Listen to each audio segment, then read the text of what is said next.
This bulletin proudly brought to you in association with Alex Campbell's Menswear.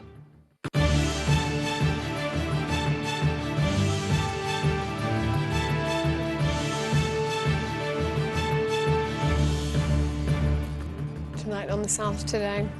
After 2 days of fewer COVID-19 cases being reported, there's a spike with more than 17 new cases.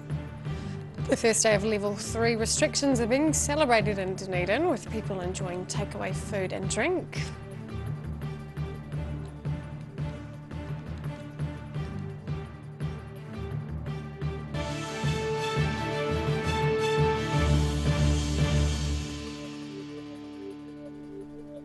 Kia ora, good evening, I'm Sophie Morris.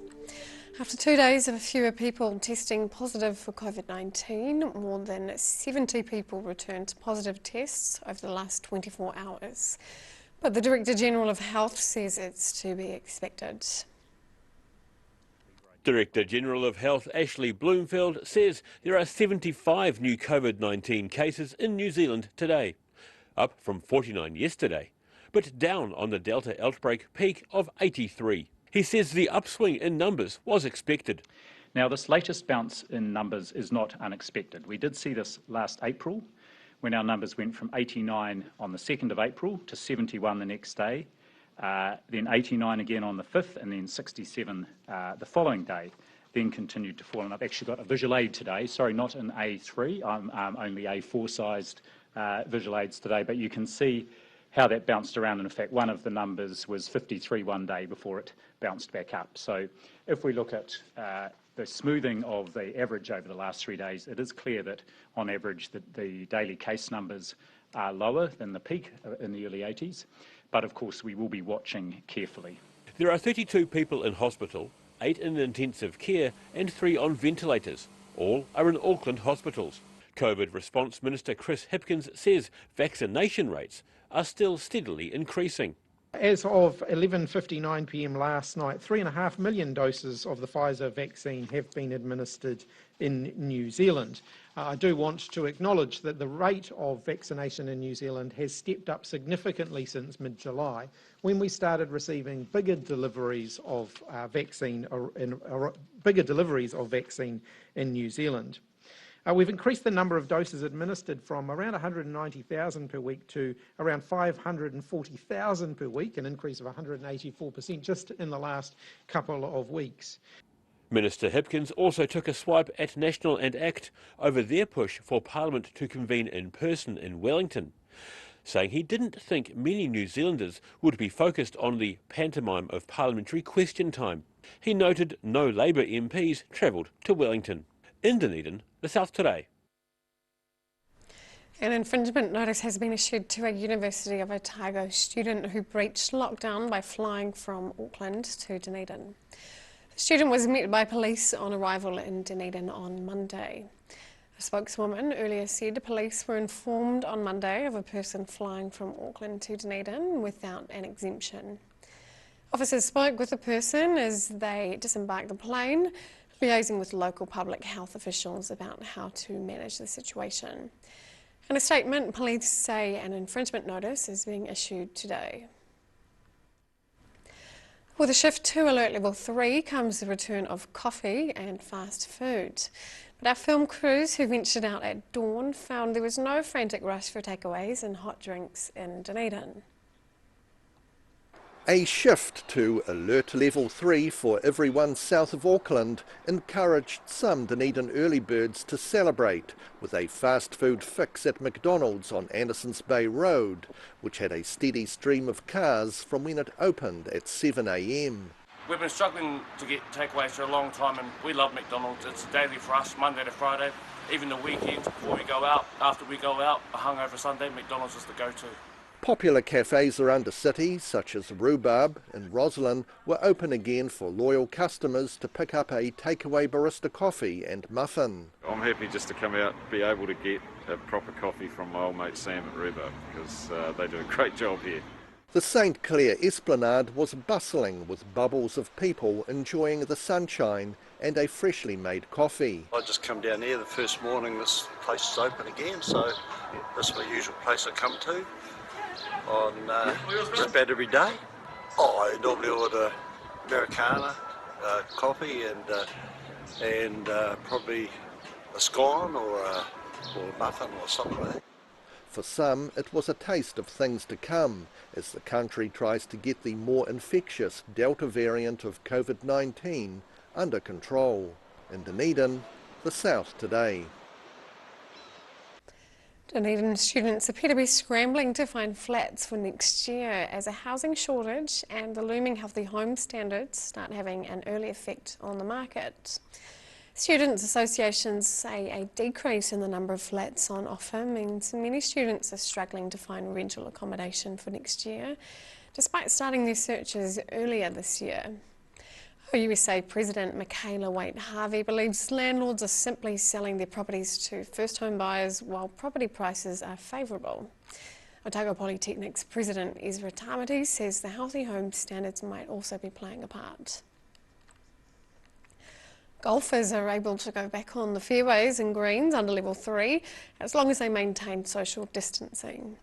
As a result, people who have been stretching their legs on golf courses during lockdown are now warned that golf balls will be flying through the air again. The Otago Golf Club in the Dunedin suburb of Helensburgh has been opened for people to stretch their legs on the park-like grounds during lockdown. General Manager Shelley Duncan says the presence of the public helped avoid the vandalism that the club encountered during last year's lockdown. A lot of the feedback we've had has been really positive. People have been able to have their dogs obviously on lead and picking up after their dogs. We've had no real vandalism or no bikers and things on like we did last time. The course reopened to socially distancing golfers today, and Duncan is advising the walking public to stay safe. They can stick to the outsides, but we'd prefer that we just don't want someone getting hurt and ruining what's been a great experience for the community during lockdown. The club is set to host the New Zealand Amateur Golf Championship in 2 months' time. In Dunedin, the South Today. Still to come on the South Today. An apology is issued after a mistake has cost a southern industry millions of dollars. And we talked to an academic about how well or not we're working from home during lockdown.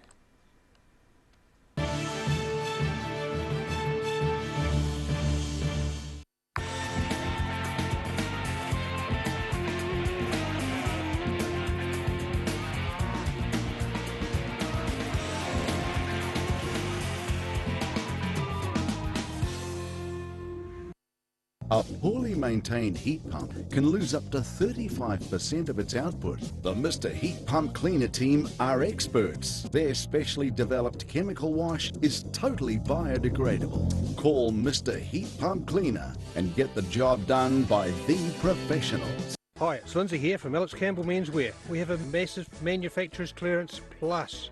There's liquidated stock from our suppliers. For example, we have cotton casual trousers from 1990, dress trousers from 1990, merino zip pullovers, fashion shirts, warm winter shirts, jackets. There's a great deal on overcoats, blazers and suits.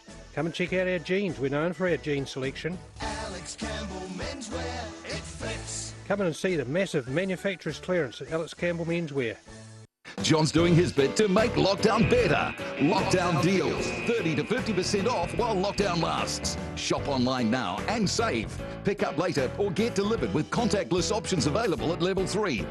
Lockdown deals. You might be stuck in your bubble, but that doesn't mean you can't shop at My Mate John's. Plus, interest-free payment options available only at mymatejohn.co.nz. Where'd you get that furniture from?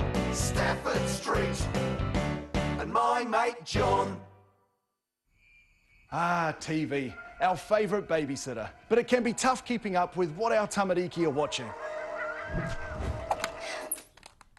Luckily, the Broadcasting Standards Authority has made some smart changes to the classification labels. Ooh! Plus changes to the time of day certain rated shows will air and awesome new parental lock features, meaning your babysitter's job is safe. Find out more at safeviewing.co.nz.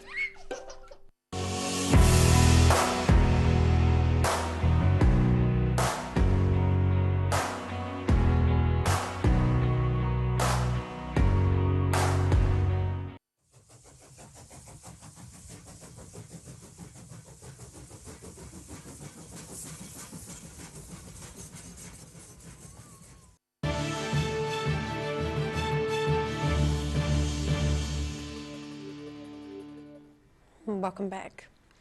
A government agency has apologised for incorrectly saying in March this year that an oyster-killing parasite had been found near Bluff.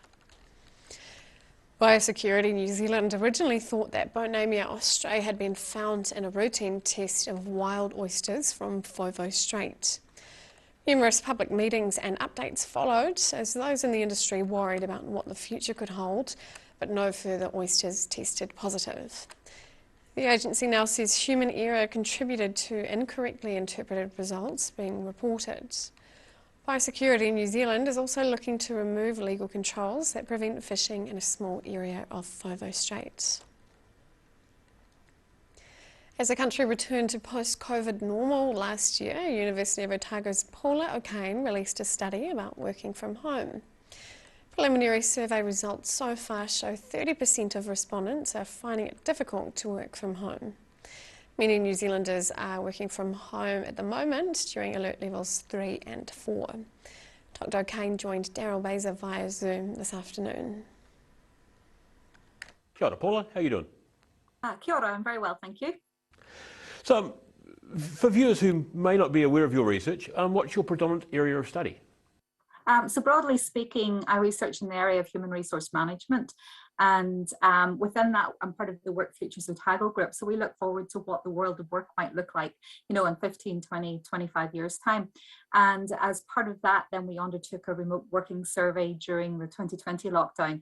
And this piece of research is a follow-up to that remote working survey. Brilliant. So you've looked into working from home during lockdowns. It's early days during this one. What's different this time around to last time? So the big difference that we can see with the results that we're looking at, and I think it's interesting to say that we asked 5 key questions, and those probably came out relatively positive, but we had about over sort of 2,100 respondents, and at least half of those give us qualitative comments. And I think that's where the more interesting points came from. So what we're seeing is the uncertainty coming through this time, because we went into this lockdown for a week initially, and then it's sort of been dragging out and dragging out. People aren't necessarily able to get as productive and as sort of set up at home as they might have done the last time when it was a longer period of time. And we're also seeing a lot more mental health issues coming through. So people are feeling a lot more stressed. And I think that's a combination of COVID fatigue, of having being on edge, of being not sure how long this is going to last. And that's coming through in people's motivation, but it's also coming through in their stress levels as well. So that's a really worrying part for us. And we had some of the comments that people gave, and we're really appreciative of people for giving those comments. But some of them were talking about suicides in their workplace, like it went quite strong. And so we're really aware that this is a key issue this time around. Indeed. And your figures show 66% of people found it easier to work from home. What do those results tell us? Well, I think it tells us that people have done it before, and so they know how to do it this time. I think organisations, not all organisations, but certainly some organisations have been proactive this time around and since the last lockdown. So setting people up with equipment. Some organisations have been allowing more remote working or working from home since the last lockdown. People know how to do it. They know how to set home offices up. So that's kind of the positive part of it. But then the other side of it is that, you know, there's that sort of nearly over 30% who actually don't find it easy. And a lot of that we saw through those qualitative comments that people gave us was people with children. They are feeling it really, really, really hard, and nearly harder, I think, than last time. That it just feels like it's really caving in on them, that they're finding it hard to balance. And then if they have a real expectation of productivity during this time, that's hitting even harder. So some really hard-hitting comments about having to work into the night because they can get no space during the day. And I really want to just sort of wish I was their employer and I could say, look, you need to give people a little bit more slack. Some employers are really good with flexibility, but with other people, you can see the work needs done and you have to get it done. What can employers and employees learn from your research? I think the key thing for employers that we see that there's some people sort of feeling isolated, but there's other people feeling overwhelmed, and there's other people feeling stressed. So not everybody is the same. I think that's the first thing to say. We've all got different sets of circumstances, but connection is really important. So enabling times for connection with the workplace, and whether that's formal or informal connection. So whether it's around what's happening, keeping people updated, and that can be emails. It doesn't always have to be face-to-face communication. Being flexible, that's the key thing. Is sort of allowing people to do the work when it works for them, thinking about people's circumstances and what we can do to really enhance their circumstances and make sure that they don't feel overwhelmed, thinking about getting people to plan out their day and what they can achieve in that day, and being very, very realistic about what people can achieve, and really taking into consideration everybody's sets and needs. But I guess the flip side of that to remember, and I think this came up over the weekend in relation to the government as well, is we're also seeing leaders, managers in organisations feeling really stressed by the worry of looking after their employees and wanting to do the best by them. So there's lots of different intricacies in there. Could we see this setting a trend for how we work better in the future? I mean, that's what we would love to see. So part of what we did this study last year. This is just a very quick pulse study. And then we have another study we were actually just about to go out and do, which was a longer survey to find out what had happened since the lockdown in 2020. But we didn't think it was the right time to go out with that survey when people were back in lockdown again. And really what we're pushing for at the Work Futures Otago team is for organisations to be a lot more flexible. And the flexibility is the key thing. So whether that's 4-day working weeks, compressed hours, part-time work, and really thinking differently about what work is and how work is done. So research continually shows us that when you give people more control over their working day and more control over how they do their tasks, performance is better, productivity is better, people are less stressed. But some organisations are not very good at doing that. So we really want to see a lot more of a shift towards much more flexibility, much more control, much more trust in employees to actually do their job. And for some people, that means being in the office 5 days a week. For other people, that means being in the office 1 or 2 days a week. For other people, that might mean never being in the office. So to really think that we don't need this traditional happy 8 to 5 culture, that we have to be seen to be doing things, that we actually look at more output-based measures of performance, which are, have you achieved the tasks you need to do your job? And looking at redesigning jobs as well. So what's Paula's strengths? What can she do really well when she's at home? When does she need to be in the office? And looking at each person as an individual. It sounds so remarkably simple. Why haven't we done it before, I wonder? Unfortunately, it really isn't simple. It involves a lot of strong leadership, a lot of good communication, and a really strong culture to make that happen. So would you say bring on the 3-day working week? Well, I mean, in terms of things like that, I think perhaps we all do work a bit too much. And when we look at the Productivity Commission, they have certainly shown that we're not as productive for the number of hours that we do in New Zealand. And maybe if we actually considered shorter working hours, our productivity might increase. Paula O'Kane, many thanks for your time. No problem. Thank you.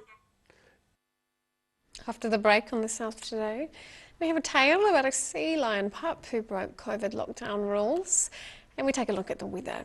We'll see you after the break.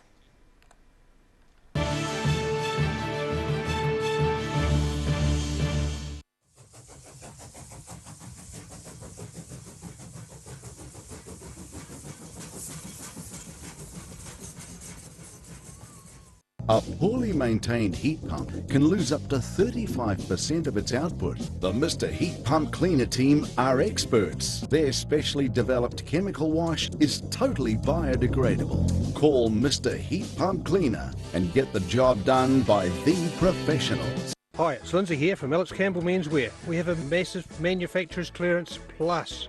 There's liquidated stock from our suppliers. For example, we have cotton casual trousers from 1990, dress trousers from 1990, merino zip pullovers, fashion shirts, warm winter shirts, jackets. There's a great deal on overcoats, blazers and suits.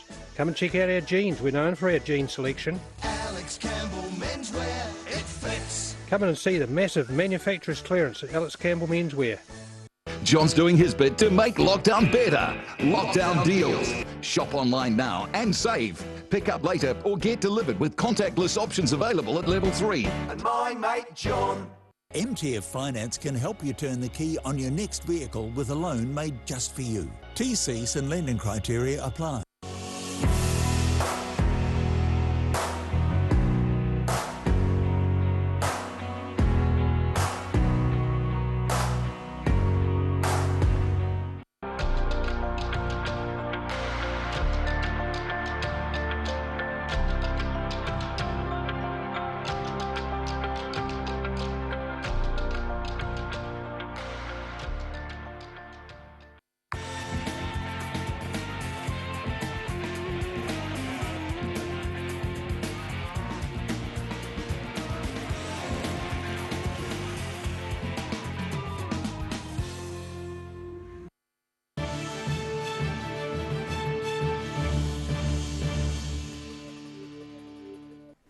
Welcome back. An Invercargill family found a seal pup hiding under their hedge more than 6 kilometres from the nearest seacoast. They believe the pup must have got disorientated and swum upstream from the New River estuary. The Ritchie family found this baby seal sitting under a hedge at their property at Otamarika Road, west of Invercargill. I didn't believe my mum when she told me. She came into my room and said, "There's a baby seal in our hedge," and I was like, "What?" They believe the pup made its way up to their place after swimming more than 6 kilometres up the nearby Otapuni Creek. My guess is he came from the creek way down the back there, maybe, which is, I don't know, about half a k away, and then that goes to the ocean, so he must have come up there, I reckon. The Department of Conservation says seals can sometimes venture up to 15 kilometres inland. Following their discovery, the family released the pup in the ocean near Bluff.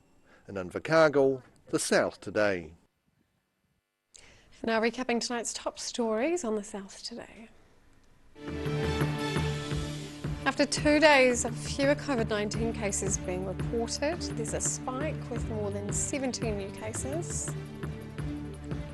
First day of level 3 restrictions are being celebrated in Dunedin, with people enjoying takeaway food and drink. And another way of getting exercise is now available under level 3 COVID restrictions as golf courses reopen.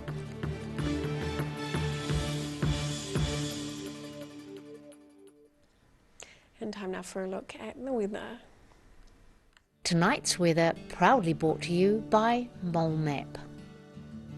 Beginning with the southern view, demolition of the former Cadbury factory has resumed on the first day of level 3 in Dunedin. Looking at the situation, fine settled weather lasts through Friday with a milder northwesterly airflow set to increase over the weekend. Some cold days with rain and possible snow lining up for next week.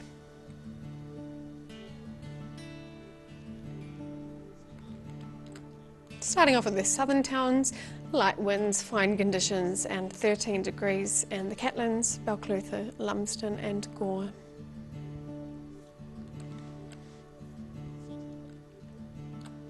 To the Central Lakes area, light winds and fine here as well, with 15 degrees in Wanaka and Alexandra, 14 in Queenstown and 13 in Tauranga.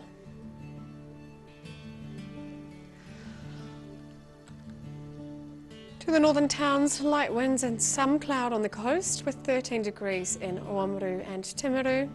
Inland, light winds, fine conditions and 15 degrees in Twizel and Marama.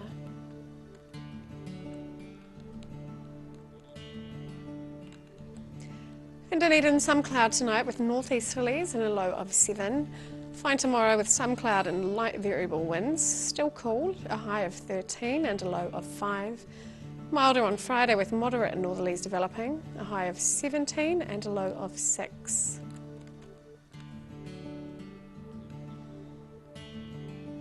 And in Invercargill, fine and cold tonight with a low of 5.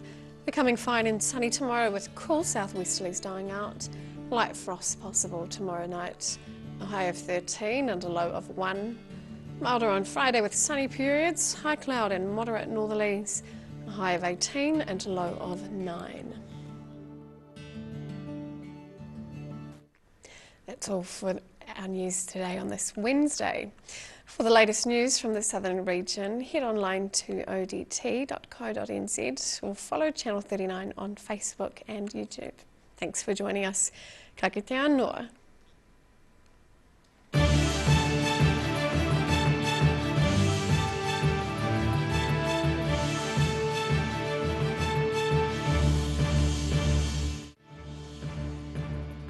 This bulletin proudly brought to you in association with Alex Campbell's Menswear. Supporting local content so you can see more of New Zealand on air.